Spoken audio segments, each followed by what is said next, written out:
মুছলমান মানে বিদেশী নহয় আৰু তাৰোপৰি অসম চুক্তি মতে আমি যিখিনি মানুহক গ্ৰহণ কৰিলোঁ গতিকে সেই মানুহখিনিক অত্যাচাৰ যদি কৰি থকা যায় তেওঁলোকে ম্যাদী পতা আছে তেওঁলোকে ইয়াত আমাৰ খিলঞ্জীয়া মানুহখিনিৰ লগত একাকাৰ হৈ গৈছে সেই মানুহখিনিকতো আমি আচলতে তেওঁলোকৰ নিৰাপত্তা বা কিবাখিনি আমি দায়িত্ব মই বিধায়ক হিচাপে ল'ব লাগিব লৈছোঁ মই আপোনাৰ কাষতে থকা এটা সমষ্টিত আছিলোঁ বিশ্বনাথত তাত সংখ্যালঘু লোকসকলে কৈছে যে নাই এছাৰৰ জৰিয়তে আমাক ইয়াতে হাৰাশাস্তি কৰিছে কিন্তু আজিৰ সংখ্যালঘু লোকসকলে আপোনাৰ সমষ্টিৰ লোকসকলে কৈছে আমাক সুৰক্ষা প্ৰদান কৰিছে আচলতে ইয়াৰে সংখ্যালঘু লোকসকলে আপোনাক ভয় কৰে নে আপোনালোকে তেওঁলোকক সুৰক্ষা প্ৰদান কৰিছে 91ত মোক হত্যা কৰা যিটো ষড়যন্ত্ৰ হৈছিল এই অঞ্চলৰ গোৰ্খা সম্প্ৰদায়ৰ মানুহে যদি নেপালত মোক ছমাহ পলুৱাই নাৰাখিলেহেঁতেন মই হয়তো আজি এনেকৈ বিধায়ক হৈ থাকিব নোৱাৰিলোহেঁতেন আমাৰ মানুহৰ লগত একাকাৰ হৈ গৈছে তেওঁলোক বৈধ নাগৰিক সেইবিলাকৰ ক্ষেত্ৰত আমি তেওঁলোকক হাৰাশাস্তি হ'বলৈ দিয়া নাই যদি মই কেম্পেইনো নকৰোঁ যোনে যি নকওক 60% গোৰ্খা মানুহে হিয়া উজাৰি ইয়াত ভোট দিব এইবাৰ সমষ্টিবাসীয়েও দাবী কৰিছে কথা পাতোঁতে মন্ত্ৰিত্বৰ দাবী আপোনাৰ নামটো চৰ্চিত হৈ থাকে সময়ে সময়ে আৰু এইবাৰো একেধৰণে সমষ্টিবাসীৰ লগত আমি কথা পাতোঁতে কৈছে যে আমাৰ বিধায়কগৰাকীক মন্ত্ৰিত্ব দিব লাগে আপুনি কিমান দূৰ আশাবাদী এইবিলাক কপালৰো কথা আছে এতিয়াৰ যিটো পৰিৱেশ আৰু ওপৰলৈ যোৱা চান্স আছে আমি 1 লাখৰ পৰা 1,20,000 ভোট আমি পাম গৌৰৱ গগৈটো মই আশা দেখা নাই আত্মসহায়ক গোটৰ জৰিয়তে আমাৰ পথাৰ বজাৰ দখল কৰা যিটো পৰিকল্পনা সেইটো ক্ষেত্ৰতো আমি যথেষ্টখিনি আগবাঢ়ি গৈছোঁ আৰু আমি পেষ্টৰাইজ প্লান কৰিছোঁ গাখীৰৰ আমি 10,000 লিটাৰ গাখীৰৰ পেষ্টৰাইজ প্লানৰ কাম চলি আছে লখিমপুৰৰ পৰা গুৱাহাটীলৈকে বাই প্ৰডাক্ট গাখীৰৰ যে গাখীৰৰ পৰা আমি দৈ বনাইছোঁ ক্ৰীম বনাইছোঁ ঘি বনাইছোঁ পনীৰ বনাইছোঁ বাটাৰ বনাইছোঁ যে আৰু তাৰপিছত আমি বিভিন্ন মিঠাই আমি বনাইছোঁ গ্ৰহণ কৰিছে মানুহে এই মিঠাইখিনি যে কোনো ভেজাল নাই ইতিমধ্যে গুজৰাটৰ পৰা আমাৰ মেচিনেৰী আনি পেলাই এতিয়া তাতে আমি ইনষ্টল কৰিছোঁ গৰুখুটি প্ৰজেক্টত 300ৰ ওপৰ ল'ৰা ছোৱালীয়ে তাত সংস্থাপন পাইছে আৰু আপোনালোকে যদি চাই মই তথ্য সহকাৰে দি দিছোঁ যে তাত আমাৰ 10,000ৰ ওপৰত 10,000ত আছে এটা 12,500 আছে 15,000 আছে 22,000 আছে 35,000লৈকে এটা কৰ্মচাৰীসকলে মাহিলী তেওঁলোকে মাননি পাই থাকিবলৈ সক্ষম হৈছে কোম্পেনীত গৈ বাহিৰত চাকৰি কৰি যিটো কষ্ট পায় আৰু যিমান পইচা ঘৰলৈ পঠিয়াব পাৰে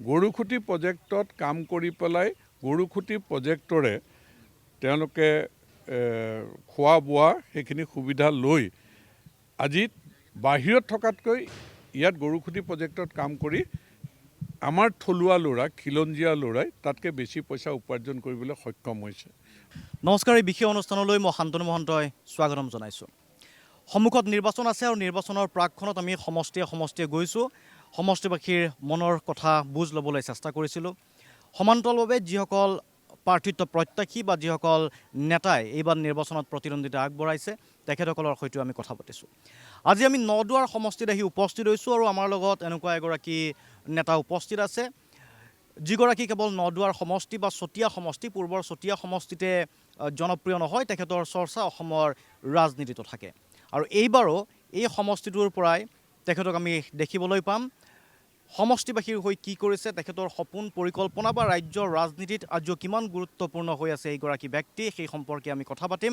আৰু তেখেত হৈছে বৰ্তমানৰ বিজেপি বিধায়ক পদ্ম হাজৰিকা ডাঙৰীয়া তেখেত আমাৰ লগত এই মুহূৰ্তত উপস্থিত আছে আপোনাক স্বাগতম জনাইছোঁ সন্মুখত নিৰ্বাচন আছে পূৰ্বৰ দৰে আমি দেখা পাইছোঁ যদিও নাম সলনি হৈছে চতিয়াৰ পৰা নদুৱাৰ হ'ল কিন্তু মুখ একেখনেই বিজেপিৰ প্ৰাৰ্থিত্ব প্ৰত্যাশী আপুনি আৰু টিকট এক প্ৰকাৰ নিশ্চিত হৈছে বুলি জানিব পৰা গৈছে আপোনাৰ বাবে কি ধৰণে আগবাঢ়িছে সমষ্টিটোত অসম লাইভলৈ মই স্বাগতম জনাইছোঁ আমাৰ সমষ্টিটোত জনসাধাৰণক লগত লৈ যে জনসাধাৰণৰ সমস্যা আমি প্ৰায়খিনি সমাধান কৰাৰ ক্ষেত্ৰত আগবাঢ়ি গৈছোঁ আৰু কিছু কিছু সমস্যা আছে এই সমস্যাখিনি সমাধান কৰিবৰ কাৰণে আমি যিখিনি কৰিব পাৰোঁ এক দীৰ্ঘম্যাদী পৰিকল্পনা, হ্ৰস্বম্যাদী পৰিকল্পনা।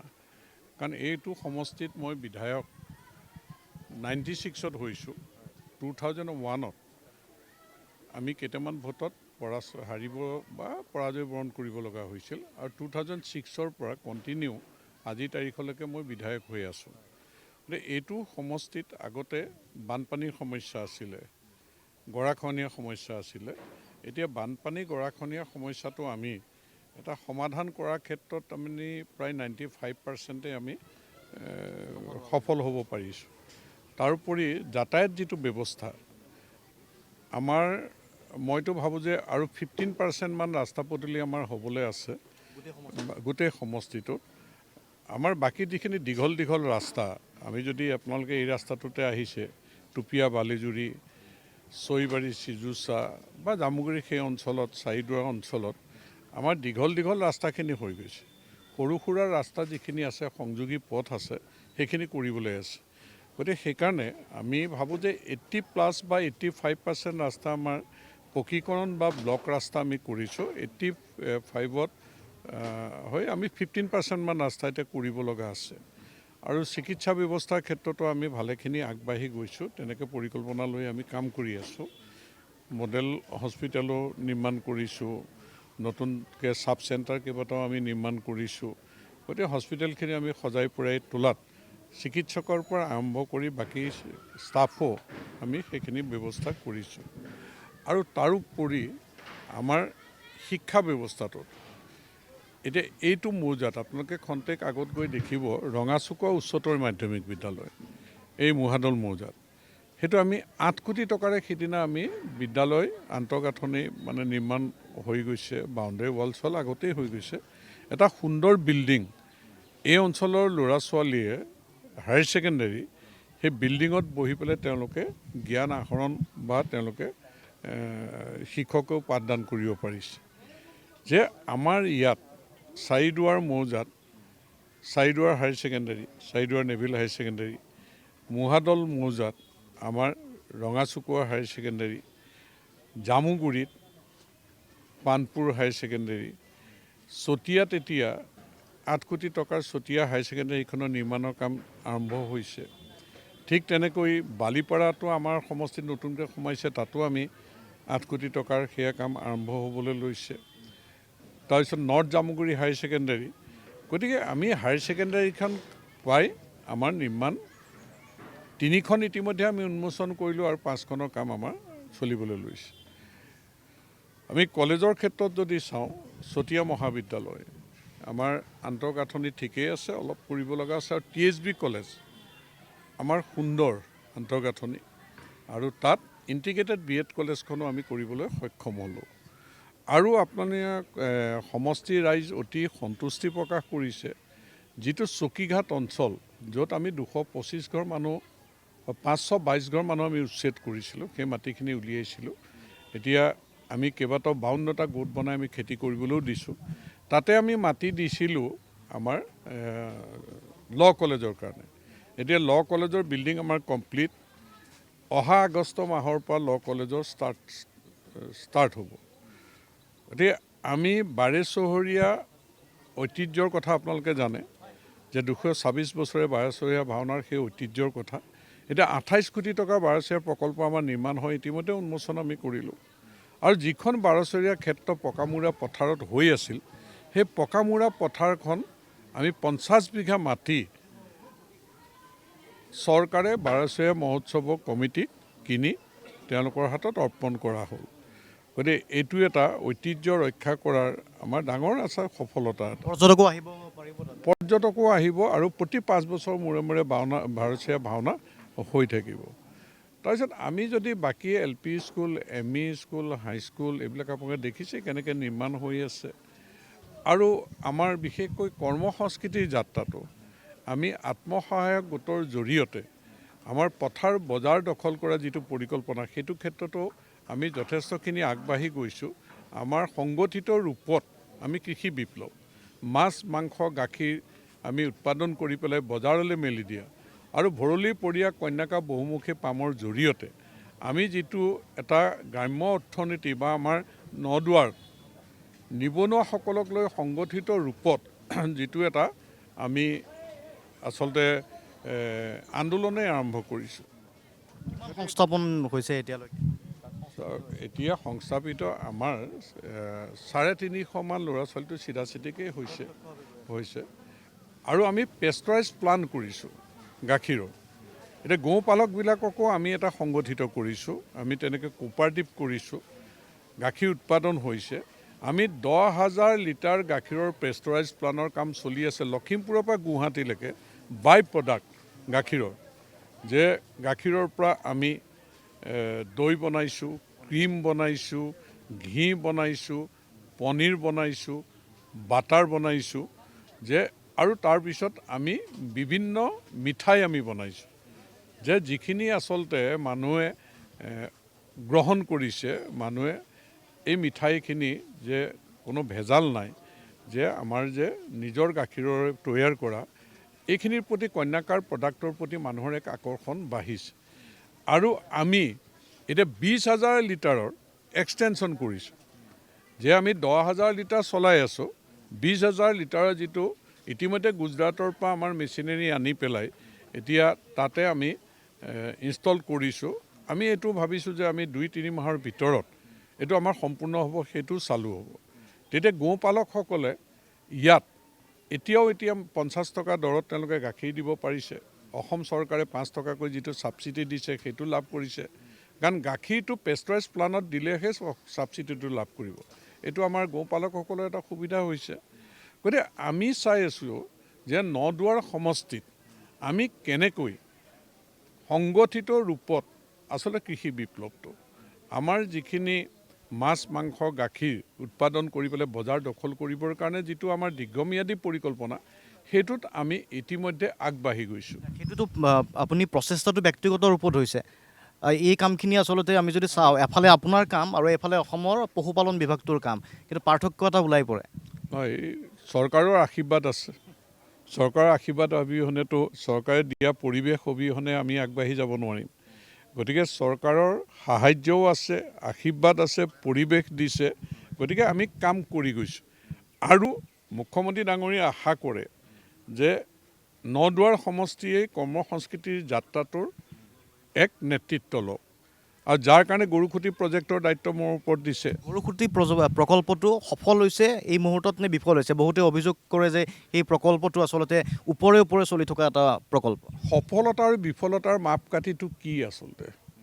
এতিয়া ৰাজনৈতিক লাভজনক ক্ষেত্ৰলৈ আহিব লাগিব। এতিয়া ৰাজনৈতিকভাৱে যদি গৰুখুঁটি প্ৰকল্পক আক্ৰমণৰ লক্ষ্য কৰি পেলাই যধে মধে আক্ৰমণ কৰে, তাৰ প্ৰত্যুত্তৰটো মই কেনেকৈ দিছোঁ যে গৰুখুঁটি প্ৰকল্পৰ মাটি কিমান, চৰকাৰে কিমানখিনি আমাক অনুদান দিছে, আৰু এই অনুদানসমূহ কামত লগাই আমাৰ কিমানখিনি এছেট হ'ল, আৰু বৰ্তমান বেংকৰ একাউণ্টছত আমাৰ কিমান পইচা আছে।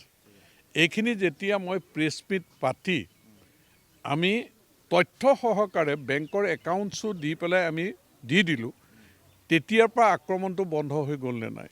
আজি এবছৰমান আগতে যেতিয়া এই প্ৰত্যুত্তৰটো দিয়া হ'ল, আক্ৰমণটো বন্ধ হৈ গ'ল। আৰু তথ্যই প্ৰমাণ কৰিছে যে গৰুখুঁটি প্ৰকল্পৰ পৰা উপাৰ্জন হৈছে। আমি যোৱাবাৰ 5 কোটি টকাৰ উপাৰ্জন কৰিছোঁ, আৰু এইবাৰ আমাৰ লক্ষ্য আছিলে 10 কোটি টকা। কিন্তু মাকৈত আমি যোৱাবাৰ যিমান পইচা পাইছোঁ, এইবাৰ মাকৈৰ ৰেটো আগতে আমি 22 টকা 24 টকালৈকে বেচিছোঁ, এতিয়া 16 টকা। আৰু আমাৰ যিটো প্ৰকৃতিৰ পৰা পানী পাব লাগে, এই পানীটো এইবাৰ আমি পোৱা নাই।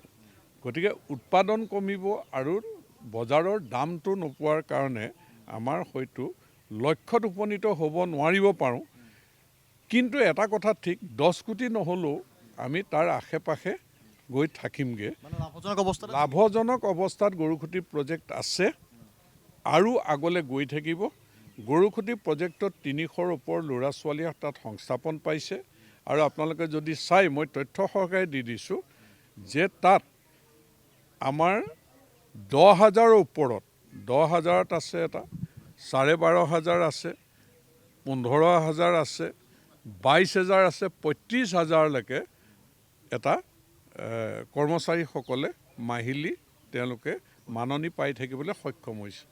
আৰু প্ৰত্যেকবাৰেই তেওঁলোকক আমি বঢ়াই দি আছোঁ আৰু অন্যান্য ধৰণে ফেচিলিটিও গৰুকুটি প্ৰকল্পত আমি দিছোঁ যে কোম্পেনীত গৈ বাহিৰত চাকৰি কৰি যিটো কষ্ট পায় আৰু যিমান পইচা ঘৰলৈ পঠিয়াব পাৰে গৰুখুটি প্ৰজেক্টত কাম কৰি পেলাই গৰুখুটি প্ৰজেক্টৰে তেওঁলোকে খোৱা বোৱা সেইখিনি সুবিধা লৈ আজি বাহিৰত থকাতকৈ ইয়াত গৰুখুটি প্ৰজেক্টত কাম কৰি আমাৰ থলুৱা ল'ৰা খিলঞ্জীয়া ল'ৰাই তাতকৈ বেছি পইচা উপাৰ্জন কৰিবলৈ সক্ষম হৈছে।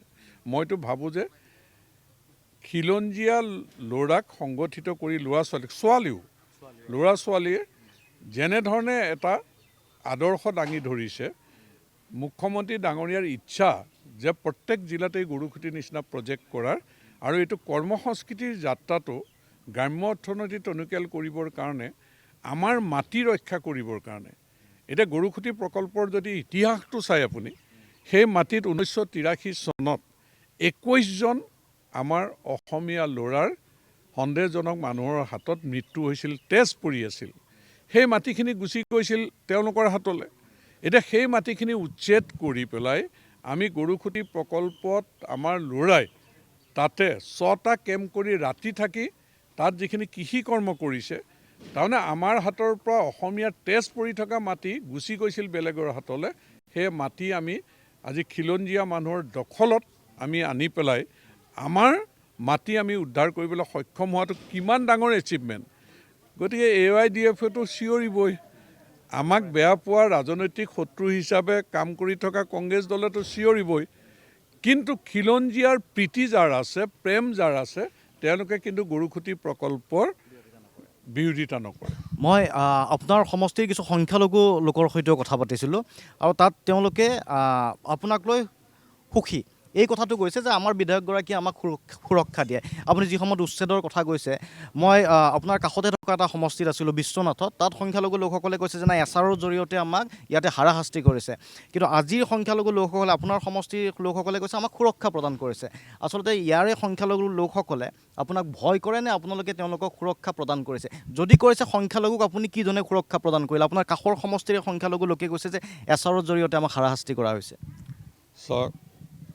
আমাৰ কিছুমান মানুহৰ কেনেধৰণে মানসিকতা প্ৰচাৰ কৰে, মুছলমান মানে বিদেশী নহয়, আমাৰ স্বদেশী মুছলমান আছে আৰু তাৰোপৰি অসম চুক্তি মতে আমি যিখিনি মানুহক গ্ৰহণ কৰিলোঁ গতিকে সেই মানুহখিনিক অত্যাচাৰ যদি কৰি থকা যায়, তেওঁলোকে ম্যাদী পতা আছে, তেওঁলোকে ইয়াত আমাৰ খিলঞ্জীয়া মানুহখিনিৰ লগত একাকাৰ হৈ গৈছে, সেই মানুহখিনিকতো আমি আচলতে তেওঁলোকৰ নিৰাপত্তা বা কিবাখিনি আমি দায়িত্ব মই বিধায়ক হিচাপে ল'ব লাগিব, লৈছোঁ।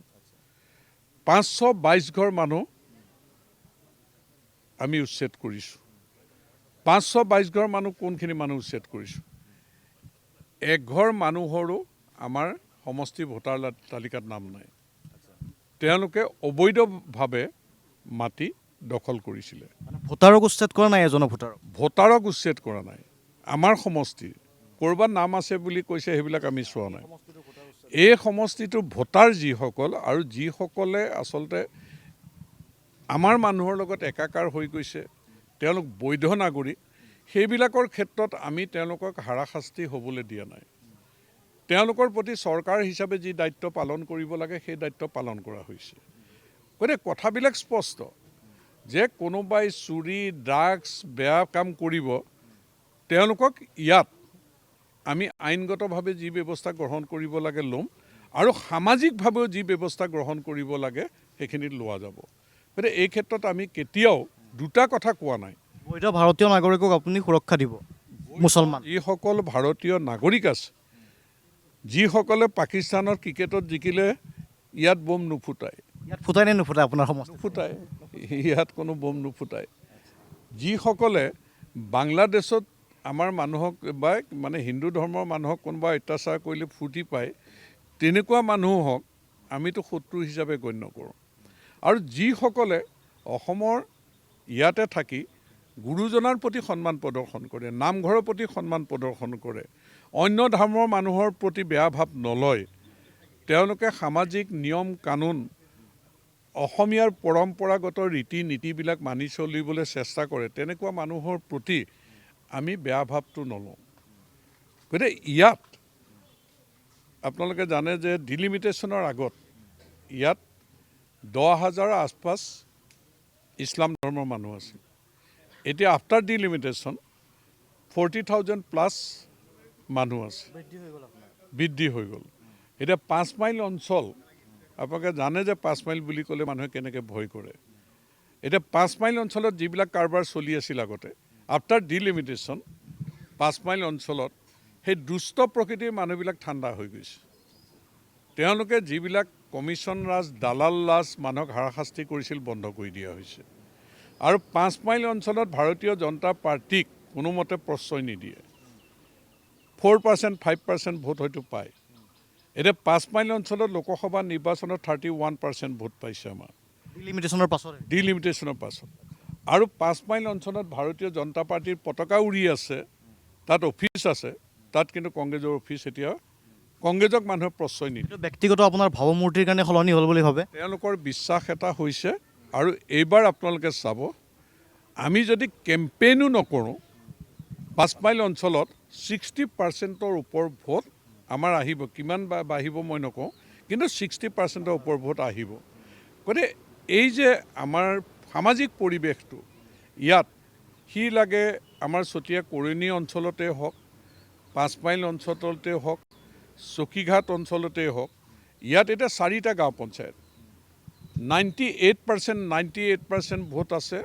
ৰাজগড় গাঁও পঞ্চায়ত, চকীঘাট গাঁও পঞ্চায়ত 75% ভোট আছে 1 নম্বৰ চতিয়া আৰু 5 মাইল। গতিকে এই অঞ্চল এই 4টাত আমাৰ কোনো জনগোষ্ঠী ভিত্তিত, সাম্প্ৰদায়িক ভিত্তিত কোনো ধৰণৰ তাত সন্দেহ অবিশ্বাস বেয়া পৰিৱেশ নাই। আৰু কংগ্ৰেছ দলক তেওঁলোকে প্ৰত্যাখ্যান কৰিছে, AIDFকো বিশ্বাসত নলয়, আৰু ভাৰতীয় জনতা পাৰ্টীক তেওঁলোকে বিশ্বাসত লৈছে। সমষ্টিটোত হয়তো কংগ্ৰেছৰ সমীকৰণ এইটো হ'ব পাৰে যে যিটো কথা আপুনি ক'লে ইতিমধ্যে, যে সংখ্যালঘু লোকসকল ঠিক আছে আপোনাৰ পক্ষত আছে, কংগ্ৰেছে বিশ্বাস কৰে যে একাংশ সংখ্যালঘু ভোটাৰে তেওঁলোকক ভোট দিব। দ্বিতীয় এটা সমীকৰণ এই সমষ্টিটোত চলি থকা চৰ্চা চলি আছে, এগৰাকী গোৰ্খা সম্প্ৰদায়ৰ প্ৰতিনিধিক হয়তো তেওঁলোকে নিৰ্বাচন কৰিব। প্ৰায় 40,000 ভোট আছে, গতিকে গোৰ্খা সম্প্ৰদায়ৰ যদি প্ৰতিনিধি হয় তেওঁলোকৰ ভোট আৰু সংখ্যালঘুৰ ভোটেৰে হয়তো এটা শক্তিশালী প্ৰত্যাহ্বান জনাব পাৰিব বুলি তেওঁলোকৰ পৰিকল্পনা। কি ভাবে আপুনি, গোৰ্খা সম্প্ৰদায়ৰ যদি এগৰাকী প্ৰতিনিধি আহে ভোট বিভাজন হ'ব পাৰে নেকি? মণিকুমাৰ চুব্বাতকৈ ডাঙৰ গোৰ্খা সম্প্ৰদায়ৰ লিডাৰ আছে নেকি? মণিকুমাৰ চুব্বা থাকোঁতেও এই সমষ্টিত গোৰ্খা সম্প্ৰদায়ৰ মানুহে মোক হৃদয়ত লৈছে। মইতো 96ৰ পৰা ৰাজনীতি কৰিছোঁ, আৰু গোৰ্খা জনগোষ্ঠীৰ লগত মোৰ এটা হৃদয়ৰ সম্পৰ্ক আছে। মই যে আজি এনেকৈ আছোঁ, 91ত মোক হত্যা কৰা যিটো ষড়যন্ত্ৰ হৈছিল, এই অঞ্চলৰ গোৰ্খা সম্প্ৰদায়ৰ মানুহে যদি নেপালত মোক ছমাহ পলুৱাই নাৰাখিলেহেঁতেন, মই হয়তো আজি এনেকৈ বিধায়ক হৈ থাকিব নোৱাৰিলোহেঁতেন। মোৰ কৃতজ্ঞতাটো আছে। ককা দেউতাৰ দিনৰ পৰা গোৰ্খা মানুহৰ লগত আমাৰ এটা ঘৰুৱা সম্পৰ্ক। মোৰ ব্যক্তিগত জীৱনতো গোৰ্খা মানুহৰ লগত সৰুৰ পৰা এটা মোৰ ঘৰুৱা সম্পৰ্ক আছে। ইয়াত যদি মই কেম্পেইনো নকৰোঁ, যোনে যি নকওক, 60% গোৰ্খা মানুহে হিয়া উজাৰি ইয়াত ভোট দিব, কেম্পেইনো যদি নকৰোঁ। সেই বিশ্বাসখিনি গোৰ্খা সম্প্ৰদায়ৰ মানুহৰ প্ৰতি আছে। আৰু কোনোবা গোৰ্খা সম্প্ৰদায়ৰ মানুহে যদি এই সংকীৰ্ণ চিন্তাৰ ইয়াত ৰাজনীতি কৰিবলৈ আহে, আন ক'ত কি কৰে নাজানো, নদুৱাৰ সমষ্টি গোৰ্খা সম্প্ৰদায়ৰ মানুহ সচেতন আৰু বিবেক বুদ্ধি থকা মানুহ, এয়া মানুহে সেয়া মানুহক কেতিয়াও প্ৰশ্ৰয় নিদিয়ে। কেতিয়াবা অৰাজনৈতিক চোলা পিন্ধি আহি মোৰ বিষয়ে কিবা কিবি কথা ক'লে অৰাজনৈতিক ছাত্ৰ সংগঠনৰ প্ৰতি মানুহ এটা থাকে, কিন্তু অৰাজনৈতিক ছাত্ৰ সংগঠনৰ মই এজনক আগতেই কৈছিলোঁ, এওঁ যিটো কৰি আছে, তেওঁ চোলাটো পিন্ধিছে নন পলিটিকেল, কিন্তু তেওঁ আচলতে কংগ্ৰেছ। আৰু মই আজি দিনটোত হেপী, মই কোৱা কথাখিনি আজি গোৰ্খা সম্প্ৰদায়ৰ মানুহে ভালকৈ বুজি পালে যে পদ্ম হাজৰিকাই যিটো কথা কৈছিলে এইটো কোনো শত্ৰুতা কৰা কথা নহয়, সি বাস্তৱত সেই কথাটোৱে হ'ল। গতিকে তেনেধৰণৰ ব্যক্তিক গোৰ্খা সমাজে কেতিয়াও প্ৰশ্ৰয় নিদিয়ে। আৰু আপোনালোকে চাই থাকক, এই যে কথাবিলাক কৈ আছে, এইবাৰ দুধ কা দুধ পানী কা পানী হৈ যাব। এইবাৰ সমষ্টিবাসীয়েও দাবী কৰিছে কথা পাতোঁতে মন্ত্ৰিত্বৰ দাবী। আপোনাৰ নামটো চৰ্চিত হৈ থাকে সময়ে সময়ে, আৰু এইবাৰো একেধৰণে সমষ্টিবাসীৰ লগত আমি কথা পাতোঁতে কৈছে যে আমাৰ বিধায়কগৰাকীক মন্ত্ৰিত্ব দিব লাগে। আপুনি কিমান দূৰ আশাবাদী? এইবিলাক কপালৰো কথা আছে। ৰাষ্ট্ৰীয় দলত দিল্লীৰো আশীৰ্বাদৰ কথা আছে। সেইবিলাক হিচাপ নিকাচ সমীকৰণৰ মাজত কি হয়গৈ সময়ে নিৰ্ধাৰণ কৰিব। গতিকে মই চাওক, মন্ত্ৰী হৈনো কোনে বেয়া পায়, হ'লে ভাল, আৰু নহ'লেও সেইটোত মই চিন্তাও নকৰোঁ। তেনেকুৱা আশা কৰি মই ৰাজনীতিও কৰা নাই। গতিকে ৰাইজৰ আশীৰ্বাদ আছে, দলেও দেখিছে যে 5 বাৰকৈ বিধায়ক হৈছোঁ, আৰু মানুহৰ আস্থা বিশ্বাসটো দেখিছে যে এইটো সমষ্টিত দলীয়ভাৱে আমি একদম একত্ৰিত। টিকেট বিচাৰিব পৰা যোগ্য মানুহ জানো নাই? বহুতে নেতৃত্বটো মানি লৈছে কিয়? যে আমি যেনেকৈ এটা পৰিয়ালৰ নিচিনাকৈ আছোঁ। আৰু এই সমষ্টিটোত মই প্ৰথম ভোট পাইছিলোঁ 96ত 33,000, হাৰোঁতে ভোট পাইছোঁ 43,000, 600 ভোটতে হাৰিছোঁ। তাৰপিছত 60,000, তাৰপিছত 21 চনত চবেই হাৰিব হাৰিব হাৰিব হাৰিব কৈও ইয়াত এটা চক্ৰ আছে, এই যে গোৰ্খা কিবা কিবি যে কৈ থাকে, এই চক্ৰটো এনেকুৱা ধৰণে নেতিবাচক প্ৰচাৰ কৰাত ওস্তাদ, আনকি আমাৰ সাংবাদিকসকলো হিলি যায় যে তেওঁলোকেও জোৰ দি ক'ব নোৱাৰা হয়। যেতিয়া 21 চনৰ নিৰ্বাচনৰ মই কথা কওঁ, 21 চনৰ নিৰ্বাচনত এনেকুৱা হৈ গ'ল আমাৰ হিচাপ নিকাচ যে আমি 85,000ৰ ওপৰ ভোট পাম, 90 মান পাব পাৰোঁ, আৰু 25,000 পৰা 30,000 ভোটত লিড ল'ম বুলি আমাৰ হিচাপ নিকাচ হৈ গ'ল। তাৰপিছত যিমানেই ৰিজাল্টলৈ দিন গৈ আছে, কাৰণ এইটো 1.5 মাহমান ৰ'ব লগা হৈছে, এনেকৈ ধৰণে প্ৰচাৰ কৰি দিলে, এই প্ৰচাৰে আমাৰ দলীয় কৰ্মীৰ মাজতো, কাৰ্যকৰ্তাৰ মাজতো অলপ বিভ্ৰান্তিৰ সৃষ্টি হৈ গৈছিল। আন নালাগে, মোৰ ঘৰতো যেতিয়া এক্সিট পোল, আপোনালোকে সংবাদ জগতৰ লগত সেই সময়ত আপোনালোকে দেখিছে, চবেই খালি এটা কথাই কৈছে, চতিয়া সমষ্টিত এইবাৰ পদ্ম হাজৰিকাৰ বিপৰ্যয় আহিব আৰু এই চিটটো কংগ্ৰেছৰ দখললৈ যাব। এটা চেনেলে খালি ক'লে 50-50, বাকী চব। আনকি মোৰ মায়ে ৰাতি ভাত এৰিছিল ৰিজাল্টৰ আগদিনা, মোকে কৈছিল তই মানুহ বিশ্বাস কৰ, চব টিভিত চাইছোঁ চবেই তই হাৰিবি বুলি কৈছে। মই ৰিজাল্টৰ আগদিনা নিউজ লাইভে মোক সুধিছিলে যে আপুনি কি ক'ব, আপোনাৰ এক্সিট পোলৰ পিছত আপোনাৰ ৰিয়েকশ্যনটো কি? মই বোলো আপোনালোকে কওক যে মই 20,000 ওপৰ ভোটত লিড ল'ব লাগে, সমষ্টিবাসীৰ প্ৰতি মোৰ বিশ্বাস আছে, আৰু ডিফাৰেঞ্চ যদি 10,000তকৈ এটা ভোট কমে মই ৰাজনৈতিক সন্ন্যাস ল'ম। তেতিয়া মোৰ লগত থকা বহুতে ফোন কৰিছিল, এইটো কথা কিয় ক'লে? নক'লেওতো হ'লহেঁতেন, 9,000ত জিকিলেওতো জিকা, 5,000 জিকিলেও জিকা। মই বোলো মোৰ বিশ্বাস আছে। আৰু প্ৰথম ৰিজাল্ট অসমত মোৰ ওলাইছে, আমি 24,000 ওপৰ ভোট পালোঁ, মানে লিড হ'ল, 25,000 হোৱা নাই, আৰু আমি 85,000 ভোট পালোঁ। আৰু লোকসভা নিৰ্বাচনতো মই কৈছোঁ 1 লাখ ভোট দিম, 3টা বাকচ আমাৰ গন্তি কৰিবলৈ থাকিলে, আমি প্ৰায় 99,000 ভোট পালোঁ। আৰু আজি আপোনাক মই কওঁ, এতিয়াৰ যিটো পৰিৱেশ আৰু ওপৰলৈ যোৱাৰ চান্স আছে, আমি 1 লাখৰ পৰা 1,20,000 ভোট আমি পাম। আৰু ওপৰলৈ এতিয়া গৈ আছে কিয়? কংগ্ৰেছ দলৰ কোনো কুচকাবাজ কৰিব পৰা নাই। আমি এটা গাঁও পঞ্চায়তত যিমান লৈ পৃষ্ঠা প্ৰমুখৰ মিটিং কৰিছোঁ, তেওঁলোকে সমষ্টিটোত তেনেকুৱা এখন মিটিং কৰিব পৰা নাই। গতিকে আজিৰ তাৰিখত মই আপোনালোকক কৈ দিলোঁ, আপোনালোকে এইটো ৰেকৰ্ড ৰাখক, 9 দুৱাৰ সমষ্টিত আমি 1,20,000 ভোট ল'বলৈ ৰাইজৰ আশীৰ্বাদত আমি সক্ষম হ'ম। আৰু যিবিলাক গণতন্ত্ৰ নাই, কিবা নাই, নিৰ্বাচন আমাৰ যিহেতু চৰকাৰ আছে, শান্তিপূৰ্ণ পৰিৱেশত নিৰ্বাচন হ'ব, গণতান্ত্ৰিক অধিকাৰ সাব্যস্ত কৰিব, আৰু এইবাৰ ওলাই পৰিব আচলতে আন দলৰ কি ধৰণৰ তেওঁলোকৰ সংগঠন আছে, শক্তি কিমান, আৰু আমাৰ ভাৰতীয় জনতা পাৰ্টীৰ শক্তি কিমান, আৰু কি সংগঠন আছে, এইবাৰ জল পট হৈ যাব। চমুকৈ 2-3টা প্ৰশ্ন কৰিছোঁ আপোনাক। চমুকৈ, সেই শক্তিটো ভাৰতীয় জনতা পাৰ্টীৰ শক্তি নে পদ্ম হাজৰিকাৰ শক্তি? অসমৰ ৰাজনীতিত এনে কেইখনমান মুখ আছে যিয়ে সমষ্টিটোৰ আচলতে সমষ্টিটোত বাৰে বাৰে জিকি আহিছে। সেইফালে যদি ফণীভূষণ চৌধুৰীৰ কথা কয়, এইফালে পদ্ম হাজৰিকা, এনেকৈ 2-3টা নাম সেই আছে। গতিকে তাৰ ৰহস্যটো কি? চাওক, প্ৰধানমন্ত্ৰী নৰেন্দ্ৰ মোদী ডাঙৰীয়াৰ প্ৰতি মানুহৰ এটা সমৰ্থন আছে, আকৰ্ষণ আছে। আৰু আজিৰ মুখ্যমন্ত্ৰী ডক্টৰ হিমন্ত বিশ্ব শৰ্মা ডাঙৰীয়াৰ প্ৰতিও মানুহৰ এটা আকৰ্ষণ আছে আৰু তেওঁলোকৰ প্ৰতি এটা সমৰ্থন আছে। আৰু মই ইয়াতে ছাত্ৰ জীৱনৰ পৰা 95ৰ 9 জুনত মই অসম গণ পৰিষদ দলত জইন কৰিছোঁ। 3বাৰ অসম গণ পৰিষদ দলৰ বিধায়ক হৈছোঁ। 15 চনৰ 30 অক্টোবৰত ভাৰতীয় জনতা পাৰ্টীত অংশগ্ৰহণ কৰিছোঁ, 2বাৰ বিধায়ক হৈছোঁ। গতিকে ব্যক্তিগতভাৱে এটা মানুহৰ মোৰ প্ৰতি বিশ্বাস, আকৰ্ষণ এটা থাকিবই। গতিকে মই অকলে নকওঁ, দল হিচাপে আছে যে ভাৰতীয় জনতা পাৰ্টীৰ চৰকাৰৰ দিনত মানুহে ভাবে যে দেশখন সুৰক্ষিত হ'ব, দেশৰ বিকাশ হ'ব। মুখ্যমন্ত্ৰী হিমন্ত বিশ্ব শৰ্মা ডাঙৰীয়াৰ প্ৰতি মানুহৰ এটা আকৰ্ষণ আছে যে অসমখন সুৰক্ষিত হ'ব, অসমৰ বিকাশ হ'ব।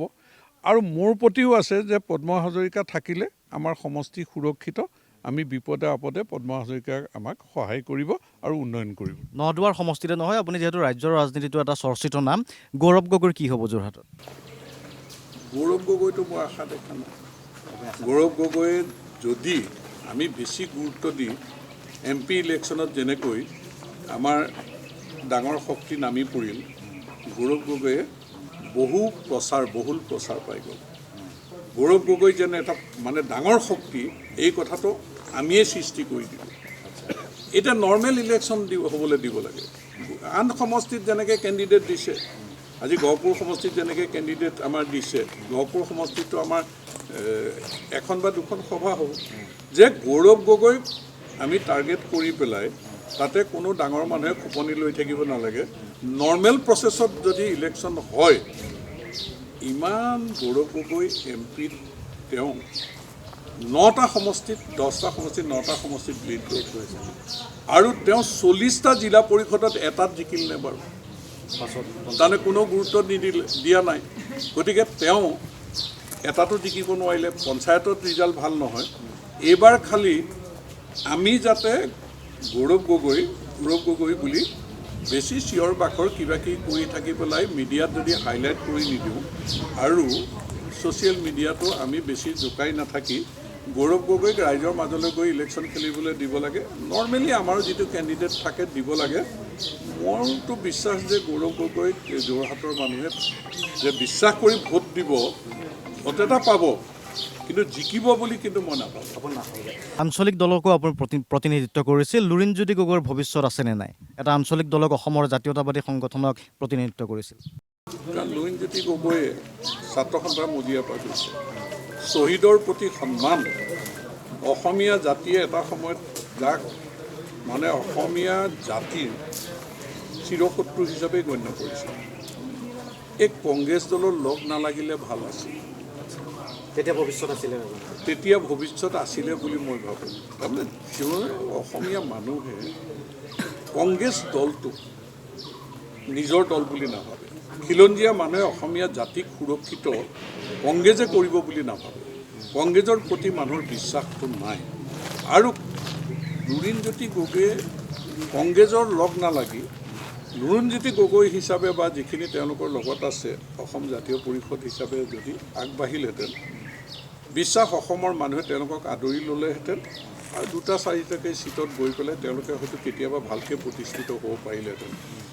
কিন্তু মোৰ যিটো পলিটিকেল এনালাইচিছ, মই ভাবোঁ যে লুৰিণজ্যোতি গগৈ কংগ্ৰেছৰ লগ নালাগিলে ভাল আছিল আৰু কংগ্ৰেছক লগ লগাটোৱে তেওঁলোকৰ ক্ষতি কৰিব বুলি মই ভাবোঁ। AIDFৰ সহায় লোৱাটো ভাল হৈছেনে ৰাজ্যসভা নিৰ্বাচনত? AIDFৰতো সহায় কোনে লৈছে? অভিযোগ কৰি আছে যে তৃতীয়খন আসনৰ বাবে AIDFৰ বিধায়কৰ ভোট লোৱা হৈছে। ভিত্তিহীন অভিযোগ। আপোনালোকে আমাৰ BJP দলৰ কাৰোবাৰ চহী AIDFৰ চহীৰ লগত আছে নেকি? BJP দলে AIDFৰ সহায় লোৱা নাই আৰু নলয়। এইটো স্পষ্ট, এইটো ন' কম্প্ৰমাইজ। আপোনাৰ ব্যক্তিগতভাৱে কিবা বিভাগৰ প্ৰতি দুৰ্বলতা আছে নেকি? যিহেতু আপুনি কাম কৰিছে যথেষ্ট, কৃষিৰ ক্ষেত্ৰত কৰি আছে বা অন্য বিভাগৰ লগতো কৰিছে, কিবা সপোন আছে নেকি? এই বিভাগটো থাকিলে মই অলপ বেলেগ ধৰণে চালোহেঁতেন। মই মন্ত্ৰিত্বৰ আশাৰে কথাটো নকওঁ যে কৃষিপ্ৰধান ৰাজ্যখনত আমি কৃষিৰ ওপৰত অধিক গুৰুত্ব দিব লগা আছে, বিশেষকৈ চিড প্ৰডাকশ্যনকে ধৰি ইৰিগেশ্যন। এতিয়া আমি খেতিয়কসকলে প্লাউইং ঠিকেই আছে, মেনিয়ৰিং ঠিকেই আছে, কিন্তু ইৰিগেশ্যনটোৰ কাৰণে আমি আচলতে উৎপাদনত ছাকচেছ হ'ব পৰা নাই। আৰু নিম্নমানৰ বীজৰ কাৰণে আমাৰ কৃষি বিজ্ঞানী আছে, আমি কি কোৱালিটি বীজ নাই, আমি তামিলনাডুৰ ওপৰত ডিপেণ্ডেণ্ট, কাৰোবাৰ ওপৰত ডিপেণ্ডেণ্ট। গতিকে যিখিনি চিড অসমলৈ আহে সেই চিডখিনিৰ মানদণ্ডটো ইমান ঠিক নহয়। কাৰণ মই নিজে কৃষিৰ লগত জড়িত হিচাপে মই আচলতে ডিপাৰ্টমেণ্টে ছাপ্লাই দিয়া বীজক মই বৰ বিশ্বাস নকৰোঁ। সেইটো কিন্তু দুৰ্ভাগ্যজনক আমাৰ বাবে, যদি তেনেকুৱা হৈ আছে। চাওক, পৰিৱৰ্তনটো আনিব লাগিব নহয়, পৰিৱৰ্তনটো আনিব লাগিব। মই কাকো দোষ দি কথা নকওঁ, কিন্তু কৰিব লগা কাম আমি ধৰক হেল্থ ডিপাৰ্টমেণ্টতো আছে, ভেটেনেৰি ডিপাৰ্টমেণ্টত আছে, আমি দুগ্ধ বিপ্লৱটো কৰিবৰ কাৰণে আছে, তেনে কৃষি বিভাগতো আছে। সকলো বিভাগতেই ইতিবাচক নেতিবাচক আছে, কিন্তু গ্ৰাম্য অৰ্থনীতি টনকিয়াল কৰিবলৈ হ'লে আমি এই যে কৃষি বিভাগৰ ওপৰত বেছি গুৰুত্ব দিব লাগিব। দেশৰ ভিতৰত 5খন শ্ৰেষ্ঠ ৰাজ্যৰ ভিতৰত হ'লে কৃষি আমাক লাগিবই, আৰু মাছ, মাংস, গাখীৰ, কণী এইখিনি আমি ইয়াতে উৎপাদন কৰি বজাৰখন যিহেতু আছে আমি দখল কৰিব লাগিব। যিটো এতিয়া অতুল বৰাৰ হাতত আছে এই মুহূৰ্তলৈকে। আমাৰ চেষ্টা কৰি আছে অতুল বৰাই যিহেতু পৰিৱৰ্তন আনিবৰ কাৰণে। গতিকে তাৰ কাৰণে আকৌ চৰকাৰ আৰু জনসাধাৰণৰ সাকোস্বৰূপ বিষয়া কৰ্মচাৰীখিনিও ভালকৈ কাম কৰিব লাগিব। অতুল বৰাই হয়তো পৰিকল্পনা লৈছে, কিন্তু এক্সিকিউট কৰা বিষয়া কৰ্মচাৰীসকলেও নিষ্ঠা আৰু সততাৰে কাম কৰিব লাগিব। সেই পৰিৱেশটো আমি চৰকাৰে তেওঁলোকক কম্পেল কৰিব পাৰিব লাগিব। গতিকে আমি এইখন ৰাজ্য নিবনুৱাক স্বনিৰ্ভৰশীল কৰাৰ ক্ষেত্ৰত আমি যদি এই দুগ্ধ বিপ্লৱটো, আজি গুজৰাটত মই নিজে গৈ গাঁৱে গাঁৱে চাই আছোঁ কেনেধৰণে তেওঁলোকৰ পেষ্টোৰাইজ প্লাণ্ট, কেনেধৰণে আমুলৰ পৰা আৰম্ভ কৰি বিভিন্ন কোম্পেনীয়ে আজি বজাৰখন দখল কৰিছে, বিশ্বতে দখল কৰিছে। গতিকে আমি অসমেতো আনৰ ওপৰত ডিপেণ্ডেণ্ট হৈ আছোঁ। শ্ৰীৰামপুৰ গেটত যদি ৰোৱা যায় টেংকাৰে টেংকাৰে গাখীৰ আহে। গতিকে গাখীৰ ইয়াত আমি উৎপাদন কৰিবৰ কাৰণে এটা দীৰ্ঘম্যাদী পৰিকল্পনা কৰি আগবাঢ়িব লাগিব। সেই কামখিনি কিন্তু আমি ভৰলী, পৰিয়া, কন্যাকা, বহুমুখী পানামে, দানা ইণ্ডাষ্ট্ৰিৰ পৰা আৰম্ভ কৰি পেষ্টোৰাইজ প্লাণ্টলৈকে সেই কামখিনি কিন্তু আমি কৰি আছোঁ গ্ৰেটাৰ ইণ্টাৰেষ্ট অফ আমাৰ ইকনমি। সমগ্ৰ অসমতে যদি হয় এতিয়া অসমৰ ইকনমিয়ে উত্থান হ'ব আৰু তেতিয়া নিশ্চয় হ'ব, এটা পৰিৱৰ্তন হ'ব, আৰু আমি দেশৰ 5খন শ্ৰেষ্ঠ ৰাজ্যৰ ভিতৰত এখন হ'ব পাৰিম বুলি বিশ্বাস। ধন্যবাদ জ্ঞাপন কৰিছোঁ, লগতে আপোনাক শুভেচ্ছা জ্ঞাপন কৰিছোঁ পদ্ম হাজৰিকা ডাঙৰীয়া আগন্তুক নিৰ্বাচনৰ বাবে। আৰু আমি তেখেতৰ ব্যক্তিগত জীৱনৰ পৰা সামগ্ৰিকভাৱে অসম মন্ত্ৰীসভা আৰু অসমৰ ৰাজনীতি সম্পৰ্কে কিছু কথা পাতিছিলোঁ। সন্মুখত নিৰ্বাচন আছে, গতিকে নিৰ্বাচনৰ সময়ত লক্ষণীয় হ'ব যে হাজৰিকা ডাঙৰীয়াই যিবোৰ প্ৰসংগ উত্থাপন কৰিছে সেই সময়ত ভোটৰ ক্ষেত্ৰত কি ধৰণে মিল দেখা যায়, আৰু ভৱিষ্যতে হয়তো আমি অনাগত সময়ত অসম মন্ত্ৰীসভাত দেখাৰো হয়তো সৌভাগ্য হ'ব পাৰে যদিহে চৰকাৰ বিজেপিয়ে গঠন কৰিবলৈ সক্ষম হয়। আজিৰ অনুষ্ঠানৰ পৰা শান্তনু মহন্তই বিদায় লৈছোঁ। ধন্যবাদ।